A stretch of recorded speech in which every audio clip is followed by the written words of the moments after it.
Thank you. Very much appreciate your time, and thank you to the Minister and to Minister Harris, who was here earlier.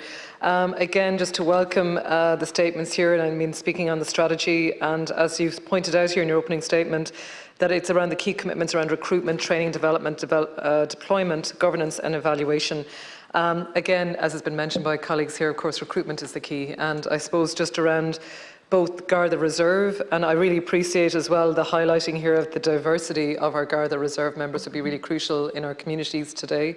I think that would be a great way to bring more new communities involved and part of the Gardaí and Garda Síochána.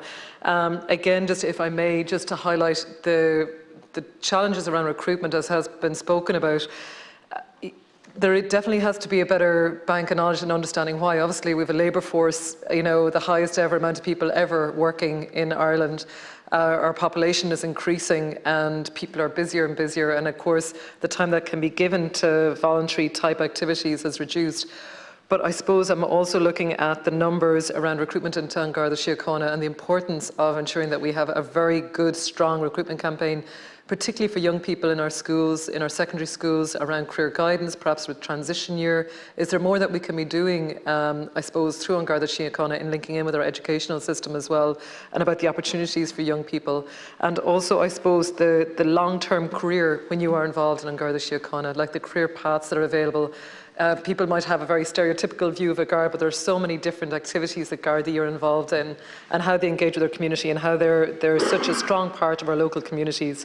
I suppose, Minister, I very much support again the idea of the deployment of the Garda Reserve. I suppose another challenge we're seeing, particularly on Garda Síochána, is around the difficulty with transfers because of the low numbers, and the challenges around Garda being able to transfer from one section to another. And again, I suppose that is one that is causing difficulty for Garda barracks across the country. Been able to get staff in, particularly with the new model and so on. So I just think that is one of those other areas that we do need to look at, so that we can support transfers where possible, but also that we need higher recruitment numbers. And the communication policy by Garda Síochána, Minister, I don't know if you'd like to comment on that, but how and what types of communication are we using around that recruitment? Would you have any ideas or comments on that yourself, but how either that can be improved, or what other sort of social media tools can we use? And the value, I remember during the lockdown, I can't remember the song, but you might remember that Gardaí across the country were taking part in sort of a song across the country in all different parts, showcasing our beautiful countryside.